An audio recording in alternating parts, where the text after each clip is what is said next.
हिमालय की गोद में बसी है स्पीति घाटी, एक ऐसी जगह जहां समय ठहर सा गया है और प्रकृति अपनी पूरी शान के साथ विराजमान है। बर्फ से ढके पहाड़ों के चारों ओर नाचते बादलों के साथ यह घाटी अपनी अनंत सुंदरता का परिचय देती है। काजा की कठोर धरती को चीरते हुए बहती है स्पीति नदी, इस वीरान किंतु मनमोहक भूमि की धड़कन बनकर। अनवरत अडिग बहने वाली इस नदी की धारा बदलते आसमान का प्रतिबिंब है जो इस घाटी की आत्मा को दर्शाती है। बौद्ध मठों के झंडे शांति और सौहार्द का संदेश इस भूभाग पर फैलाते हैं। चंद्रताल झील पहाड़ों के बीच एक रत्न सी प्रतीत होती है और उसकी चमकीली सतह की चमक सपने सी लगती है।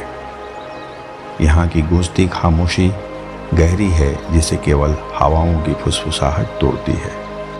नाकों में बादल पहाड़ों के ऊपर कहानियां बुनते हैं, मानो प्रकृति स्वयं समय की गहराई का ध्यान कर रही हो।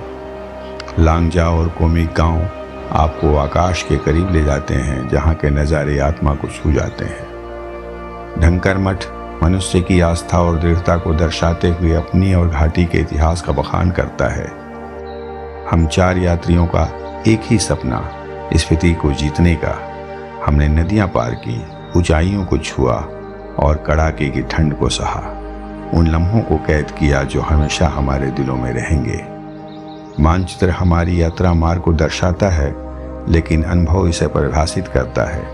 यह सिर्फ यात्रा नहीं, हर मोड़, हर चुनौती, हर सूर्योदय और सूर्यास्त को अपनाने की गवाही है। यह है स्पीति।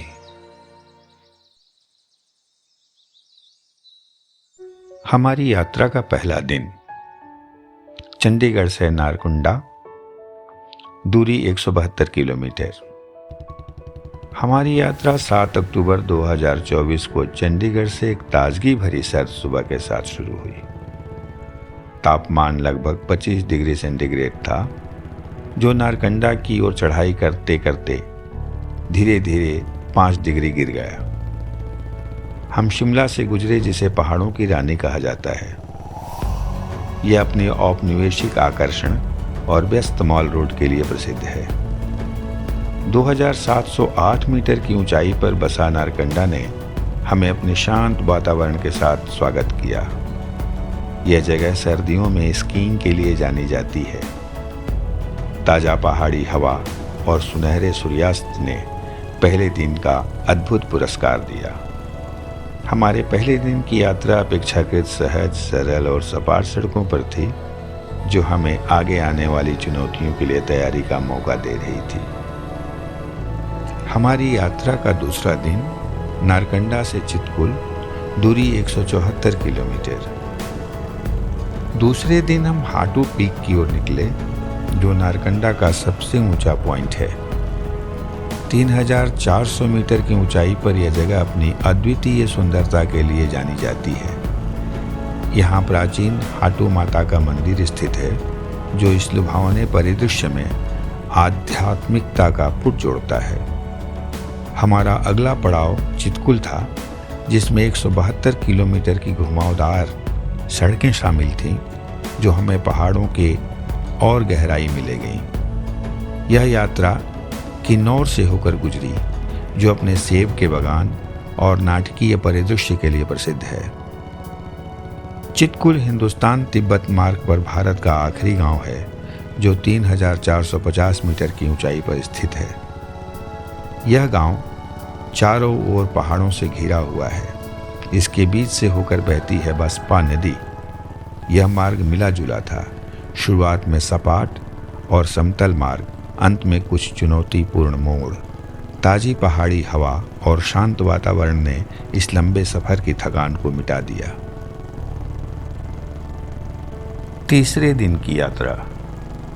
चितकुल से नाको, दूरी 148 किलोमीटर।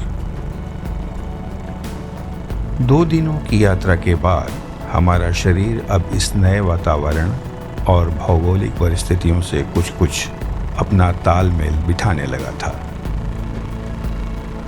148 किलोमीटर की यह यात्रा अब तक की सबसे सुंदर दृश्यों से भरी हुई थी। लेकिन रास्ता संकरा, बहुत घुमावदार और कहीं कहीं खतरनाक था। फिर भी हम इसके सम्मोहन से बच नहीं सके।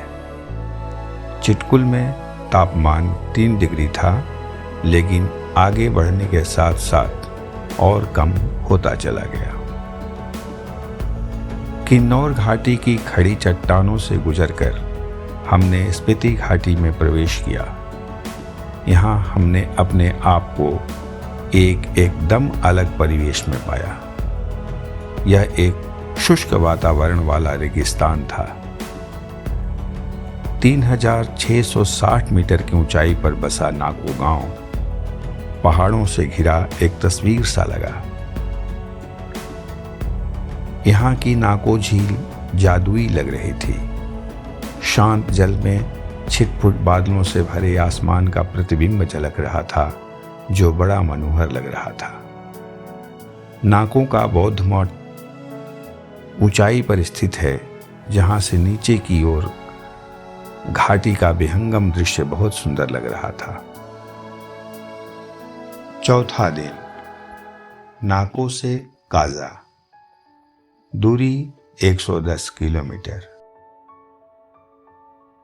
अगले दिन जब हमने नाको से यात्रा शुरू की तो तापमान 2 डिग्री था। हम काजा की ओर बढ़े, तापमान और कम होता गया। इस मार्ग में 2 बौद्ध मठ, गिव मठ और ढंकर मठ, हमारे सफर का हिस्सा बने।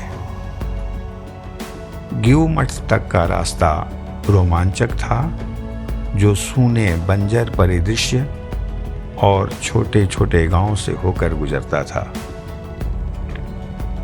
गिव गांव में एक ममीफाइड भिक्षु मठ है, जो अद्भुत और रहस्यजनक लगा।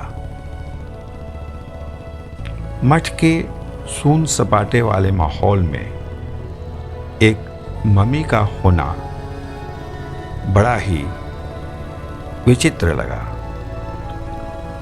इसने हमारी इस यात्रा को विशेष बना दिया। गिव के आगे सड़क हमें ढंकर मठ तक ले गई। यह मठ भी ऊंचे ऊंचे उबड़ खाबड़ पहाड़ों के बीच स्थित है।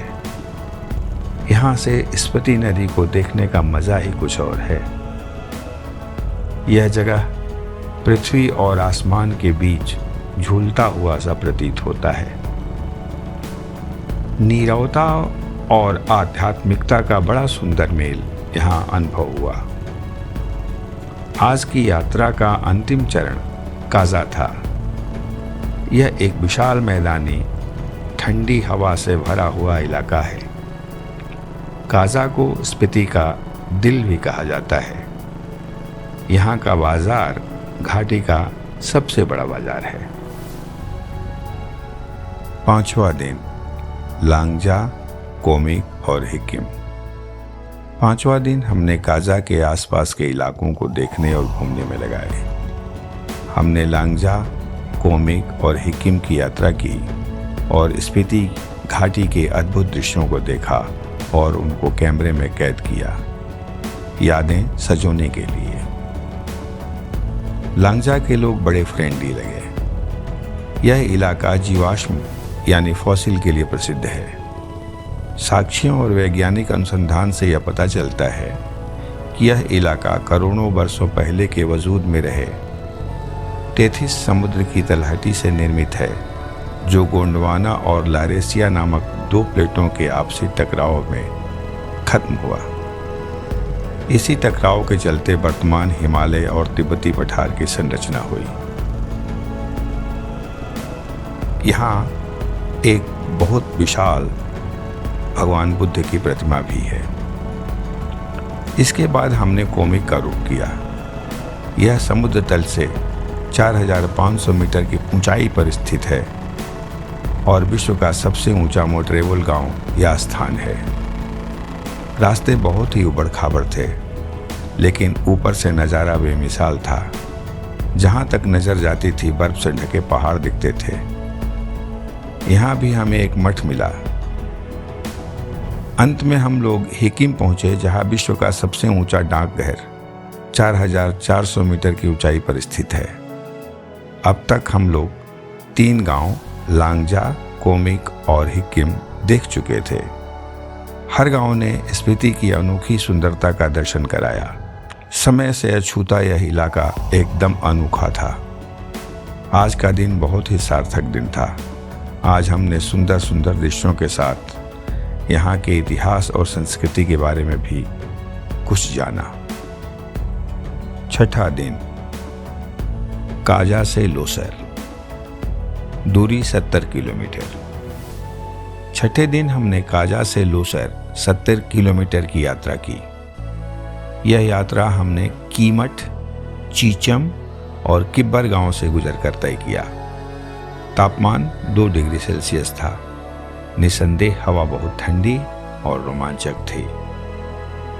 हम चीचम में थोड़ी देर ठहरकर वहाँ के प्रसिद्ध चीचम ब्रिज देखे, जो एशिया के सबसे ऊंचे केबल ब्रिजों में से एक है और जो मुख्य मार्ग से गांव को जोड़ता है। इस पुल पर यात्रा करना बड़ा ही अद्भुत था। पुल के ऊपर से घाटी के शानदार दृश्य हमारी यात्रा को अविस्मरणीय बना रहे थे। इसके बाद हम किब्बर पहुंचे, जो 4,270 मीटर की ऊंचाई पर स्थित है और विश्व के सबसे ऊंचे गांव में से एक है। यह गांव ऊंचे पहाड़ों और गहरी घाटियों के बीच है। यहाँ किब्बर वन्य जीव अभयारण्य भी है, जो समृद्ध वनस्पतियों और जीव जंतुओं का घर है। अंत में हम लोसर पहुंचे, जो स्पीति घाटी के हृदय में बसा एक छोटा सा किंतु सुंदर गांव है। हम इसे छुपा हुआ स्वर्ग भी कह सकते हैं। यह आराम करने और आसपास की प्राकृतिक सुंदरता में डूबने के लिए आदर्श स्थान है। आज की यात्रा अपेक्षाकृत छोटी थी, लेकिन इसमें कई मंत्रमुग्ध करने वाले दृश्य थे, जिन्होंने हमारी इस स्पीति यात्रा में अविस्मरणीय अध्याय जोड़ दिया। 7वां दिन, लोसर से सिस्सू, दूरी 120 किलोमीटर। 7वां दिन हमारी सबसे कठिन लेकिन संतोषजनक यात्रा थी। लोसर से शुरू होकर दुर्गम कुंजुम दर्रा, जो 4,551 मीटर की ऊंचाई पर है, पार करते हुए चंद्रताल झील की यात्रा की और सिस्सू पहुंचे। तापमान 4 डिग्री गिर गया था।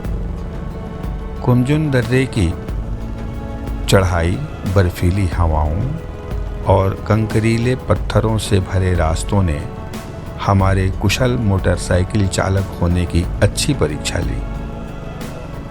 लेकिन वहां से दिखने वाले शानदार बर्फ से ढके पहाड़ और ग्लेशियर इस दुर्गम रास्ते को सरल बना रहे थे। हमने चंद्रताल झील की ओर रुख किया। 4,300 मीटर की ऊंचाई पर स्थित इस झील का स्वच्छ, निर्मल, पारदर्शी पानी आसपास के पहाड़ों का दर्पण सा लगा। चंद्रताल के दृश्य ने हमें अगली यात्रा के लिए तरोताजा कर दिया। वहां से सिस्सू की ओर जाते रास्ते में हमने चाचा चाची ढाबा पर रुककर गर्मा गर्म भोजन का आनंद लिया। यह छोटा सा पारिवारिक ढाबा यात्रियों के बीच एक लैंडमार्क बन चुका है। ठंडी हवाओं में यहाँ बैठकर गर्म खाने का स्वाद लेना हमारी थकान मिटाने और हमको ऊर्जावान बनाने के लिए पर्याप्त था। ढाबे के कर्ता धर्ताओं की गर्मजोशी और स्नेहिल स्वभाव ने हमें बहुत ही प्रसन्नता दी। आगे सिस्सू तक की यात्रा बहुत ही कठिन और चुनौतीपूर्ण थी, किंतु सिस्सू पहुंचकर हमने अपनी यह यात्रा एक उपलब्धि लगी। पूरे दिन की कठिन यात्रा और थकान के बावजूद ढाबे के लोगों की गर्मजोशी, उनकी मेहमान नवाजी, कुंजुम दर्रे के दृश्य और चंद्रताल झील की खूबसूरती ने हमारा यह दिन यादगार बना दिया था। 8वां दिन, सिस्सू से सोलांग घाटी की ओर, दूरी 30 किलोमीटर। 8वें दिन हमने सिस्सू से सोलांग वैली की 30 किलोमीटर की छोटी यात्रा की। सिस्सू से अटल टनल तक चिनाब नदी हमारी दाहिनी ओर हमारे साथ साथ चल रही थी। यह इलाका भी कमोवेश स्पीति घाटी की तरह ही लग रहा था। करीब 15-20 मिनटों के सफर के बाद हम अटल टनल पहुंचे। यह समुद्र तल से 10,000 फीट की ऊंचाई पर स्थित दुनिया की सबसे लंबी राजमार्गीय सुरंग है। यह सुरंग सिसु को मनाली से जोड़ती है। सुरंग से बाहर निकलते ही अचानक तापमान बढ़ गया और हम एकदम से हरी भरी वादियों में पहुंच गए। घाटी की हरी भरी वादियों की ओर आगे बढ़ने पर मौसम सुहाना होता चला गया। सोलांग में हमने निकट आसपास के दर्शनीय स्थानों को देखा। साहसिक गतिविधियों के लिए मशहूर सोलांग वैली सर्दियों में स्कीइंग और गर्मियों में पैराग्लाइडिंग के लिए प्रसिद्ध है।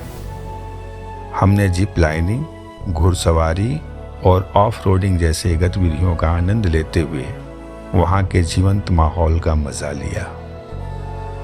सोलांग की हरी भरी घाटी, विशाल घास के मैदान और देवदार के जंगलों से घिरे हुए पहाड़ों की शांत पृष्ठभूमि हमें रोमांचक यात्रा के अंत की ओर ले जा रही थी। इन दिनों हमने घाटियों की सुंदरता में अपने आप को खो सा दिया था। हम उन पलों को याद करने लगे थे जिन्होंने हमें देश के बहुतेरे सुंदर दृश्यों से भरे भूभाग में पहुंचाया था। अंतिम दिन सोलांग वैली से चंडीगढ़, दूरी 320 किलोमीटर। अंतिम दिन की यात्रा सोलांग वैली से चंडीगढ़ तक की 320 किलोमीटर लंबी थी। 20 मिनटों के बाद हम मनाली में थे। यह सफर हमें भावुक करने वाला सफर था। हम जैसे जैसे घाटी की शांत, सुंदर और घुमावदार सड़कों को छोड़ते हुए आगे बढ़ रहे थे, हमारा मन उदासी मिश्रित उत्साह से भर रहा था।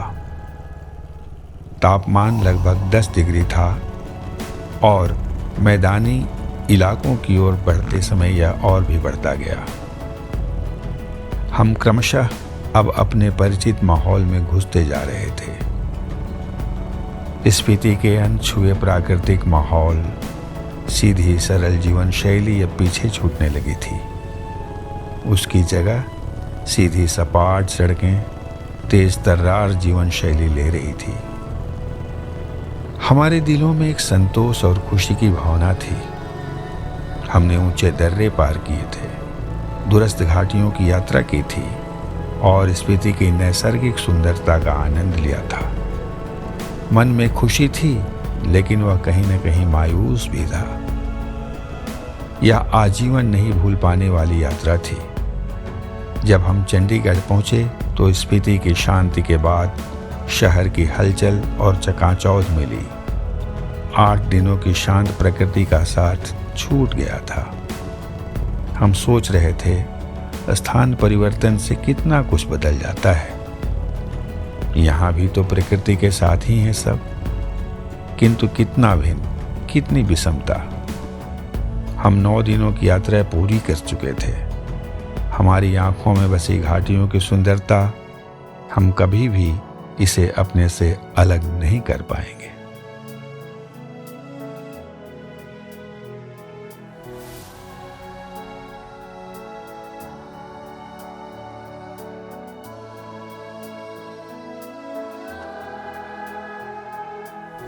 क्या खूबसूरत है पल, क्या सफर था ये राज।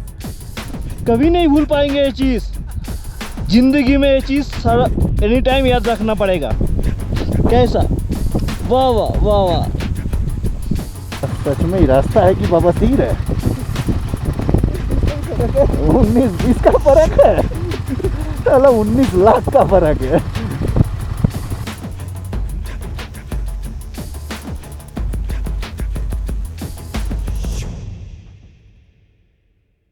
গলা ক্যান্সার হয়ে গেছে।